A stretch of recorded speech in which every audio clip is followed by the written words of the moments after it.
Welcome friends, knowledge ভার্সেটাইলে সবাইকে স্বাগত জানাই। গ্রামারের ডাউট ক্লিয়ার করতে চ্যানেলটি অবশ্যই সাবস্ক্রাইব করবে এবং নোটিফিকেশন পেতে বেল বাটনটি অ্যাক্টিভ করে দেবে। চলো মূল গ্রামারে আসা যাক। আমরা অ্যাডভার্ব নিয়ে আলোচনা করছি। আজ আমাদের পার্ট 9।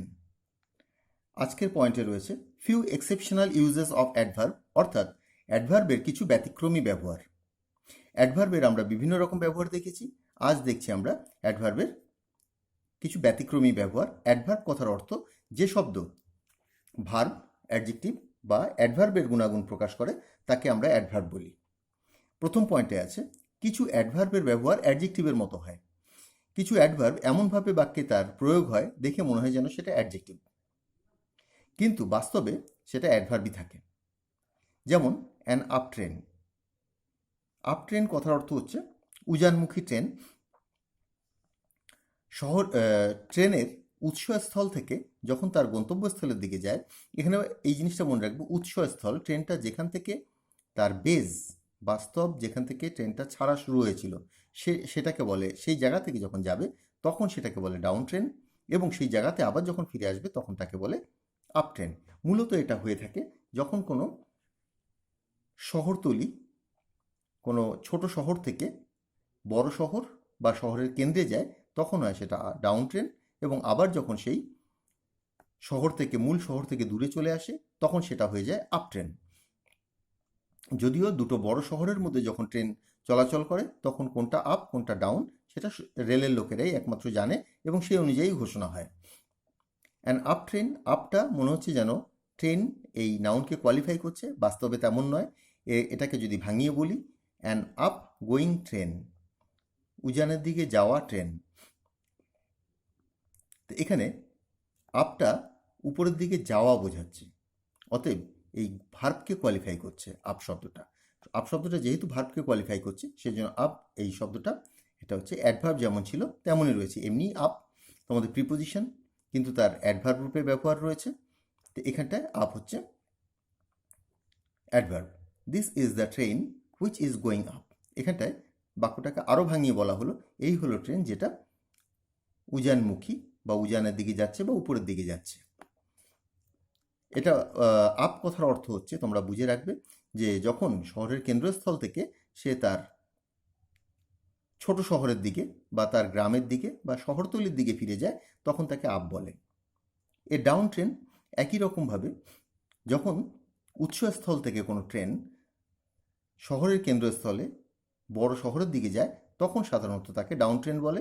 যদিও এটা আসল ব্যাখ্যা নয়, আসল ব্যাখ্যা হচ্ছে ট্রেনের যে বেস প্ল্যাটফর্ম, যেখান থেকে ট্রেনটার উৎপত্তি, আসল যেখান থেকে সেটা ছেড়েছিল প্রথম, সেটা থেকে যখন যাবে তখন হবে ডাউন ট্রেন, সেখানে ফিরে আসলে হবে up train. The down train, এই ডাউনটা দেখে মনে হচ্ছে যেন অ্যাডজেক্টিভ, বাস্তবে এটা অ্যাডভার্ব। এ ডাউন গোয়িং ট্রেন, ডাউনের দিকে যাওয়া ট্রেন। ডাউনটা হচ্ছে গোয়িং, অর্থাৎ ভার্বকেই কোয়ালিফাই করছে। This is the train which is going down, এই হলো ট্রেন যেটা ডাউনের দিকে যাচ্ছে বা ডাউনে যাচ্ছে। ডাউনের দিকে, ডাউনটা কি হচ্ছে, যাওয়াকে কোয়ালিফাই করছে। তো ভার্বকে যখন কোয়ালিফাই করবে তখন এটা হয়ে যাবে অ্যাডভার্ব। 3 নম্বর এক্সাম্পলটা দেখো, একটু ভিন্ন ধরনের। এখানে আমরা দেন পাচ্ছি। দেন সাধারণত কোনো সময়ে কোনো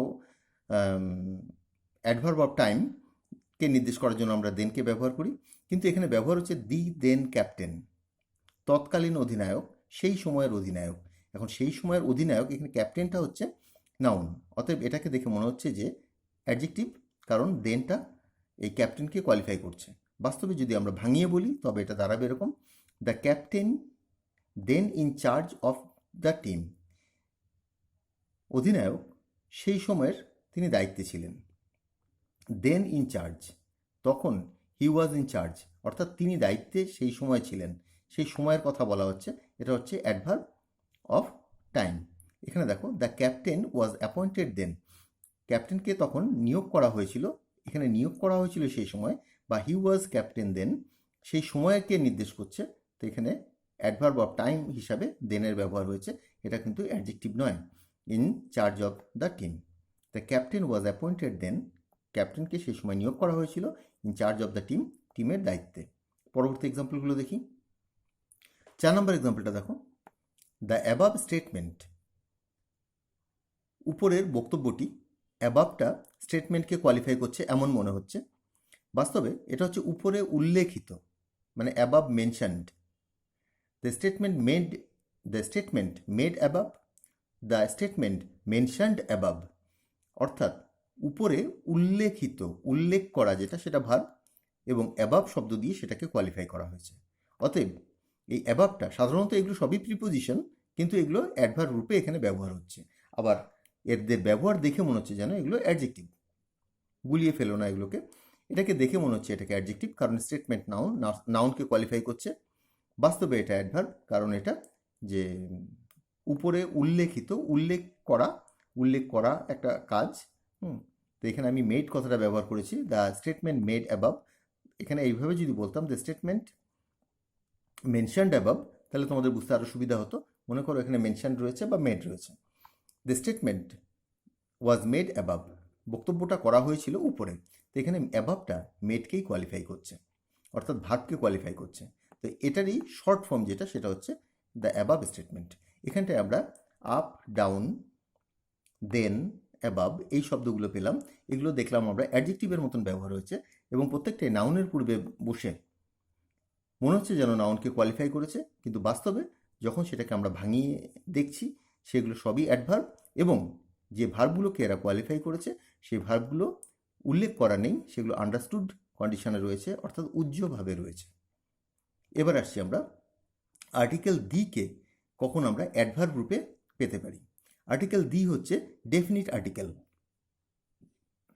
অর্থাৎ কোনো কিছুকে নির্দিষ্ট করে বোঝায়। তো সেটা তো আমরা সবাই জানি, কিন্তু এটাকেও, এই দিকেও আমরা অ্যাডভার্ব রূপে পেতে পারি। আর্টিকেল দিকে অ্যাডভার্ব রূপে ব্যবহার করা হয় কম্পারেটিভ অ্যাডজেক্টিভের পূর্বে। কম্পারেটিভ অ্যাডজেক্টিভের যে ডিগ্রি যেটা, সেটা তিনটে ফর্ম রয়েছে, একটা পজিটিভ, একটা কম্পারেটিভ, একটা সুপারলেটিভ। তো কম্পারেটিভ কথার অর্থ হচ্ছে যখন কোনো তুলনা বোঝায়, তখন আমরা কম্পারেটিভ ডিগ্রির ব্যবহার করে থাকি।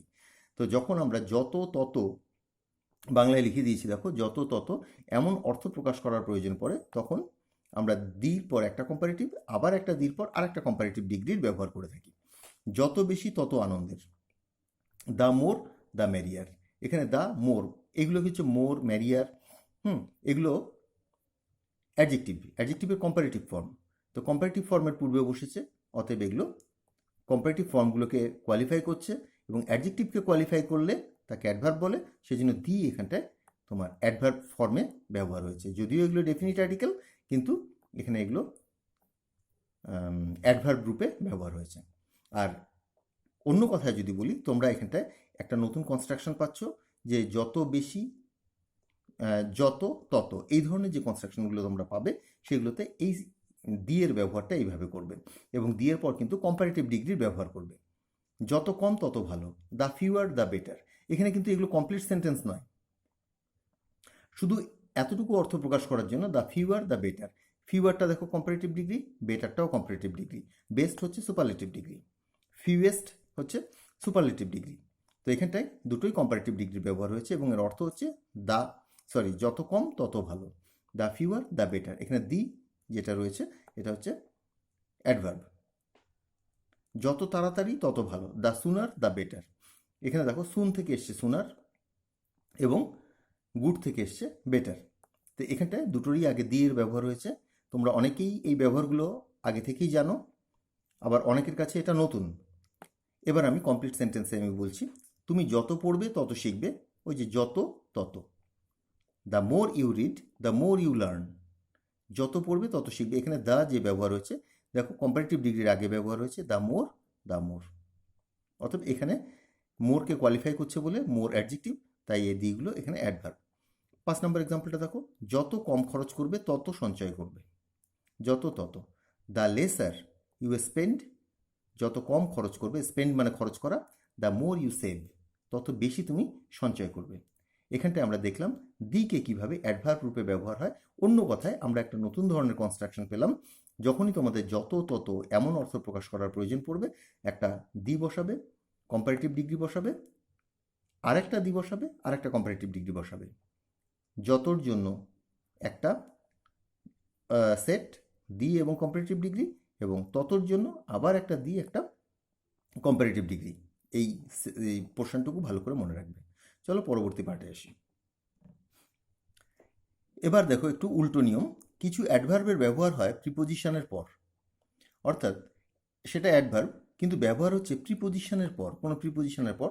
আর যখন সেটা প্রিপোজিশনের পর ব্যবহার হয় নাউনের পরিবর্ত রূপ হিসাবে বা নাউন হিসাবে, সেই অ্যাডভার্বগুলোকে দেখতে বা ফর্মের দিক থেকে সেগুলো অ্যাডভার্বই থাকে, কিন্তু ব্যবহারের দিক থেকে সেগুলো নাউন হয়ে যায়। দেখো, by then I came back, ততক্ষণে বা সেই সময়, এই দুটোর মানে ততক্ষণে আমি ফিরে এসেছিলাম, ততক্ষণে সেই সময়ের মধ্যে। By then I came back, এখানে এই দেন কথার অর্থ কিন্তু দ্যাট টাইম। দেন কথার অর্থ that time, then adverb, that time noun. তো এটা দেনটা কিসের মতন ব্যবহার হলো? নাউনের মতো, এবং এটা এখানে নাউনই। কিন্তু মনে রাখতে হবে সামনে একটা প্রিপোজিশন থাকতে হবে, প্রিপোজিশন না থাকলে এটা অ্যাডভার্বই। দেন আই কেম ব্যাক, সেই সময় আমি ফিরে এসেছিলাম। আর বাই দেন বলতে সেই সময়ের পূর্বে, ততক্ষণে, সেই জন্য বলছি এখানে এই প্রিপোজিশনটাকে তোমার রাখতে হবে। আর দেন কথার অর্থ হচ্ছে দ্যাট টাইম, সেই সময় আমি ফিরে এসেছিলাম, এটার আসল অর্থ যেটা ততক্ষণে। সে এখান থেকে অনেক দূরে থাকে। He lives far from here, এই যে ফ্রম হিয়ার কথার অর্থ হচ্ছে এখানটায় দেখো যে নাউন দিস প্লেস, এই নাউনের পরিবর্তে হেয়ারের ব্যবহার হয়েছে। হেয়ার কথার অর্থ হচ্ছে দিস প্লেস। তো হেয়ারটা অ্যাডভার্ব কিন্তু এখানে নাউন হিসাবে ব্যবহার হয়েছে, কারণ পূর্বে একটা প্রিপোজিশন রয়েছে, এবং এই হেয়ার কথার অর্থ হচ্ছে এই জায়গা। সে এই জায়গা থেকে অনেক দূরে থাকে, সে এখান থেকে অনেক দূরে থাকে। ঈশ্বর ওপর থেকে তোমাকে আশীর্বাদ করুন। God bless you from above, God bless you from above, এখানে অ্যাবাভ যেটা সেটা উপরের কোনো স্থান বা হেভেনকে নির্দেশ করছে, আপার প্লেস বা হেভেন। তো অতএব মনে রাখবে এখানে যে অ্যাবাভ রয়েছে এটা ফ্রমের পরে বসেছে, এবং ফ্রমের পরে বসানোর জন্য এটা হয়ে গেল তোমার নাউন, এবং নাউন রূপেই এর ব্যবহার রয়েছে। অ্যাবাভ কথার অর্থ কোনো উঁচু স্থান বা স্বর্গ। তিনি সেখান থেকে আসবেন। He will come from there, he will come from there, from রয়েছে, তারপর দেয়ার কথার অর্থ এখানে দ্যাট প্লেস। হেয়ার কথার অর্থ দিস প্লেস, দেন কথার অর্থ দ্যাট টাইম, নাও কথার অর্থ দিস টাইম। সে তখন থেকে কাজ করছে, he has been working since then, আবার দেখো সিন্স রয়েছে, দেন রয়েছে, সেই সময় থেকে। এই প্রিপোজিশনের পর দেনের ব্যবহার রয়েছে, অর্থাৎ দ্যাট টাইম, সেই সময়, এখানে এটা নাউন রূপেই ব্যবহার রয়েছে।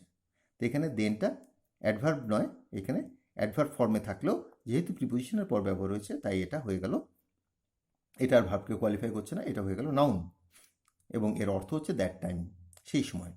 এখন থেকে তুমি এখানে কাজ করবে।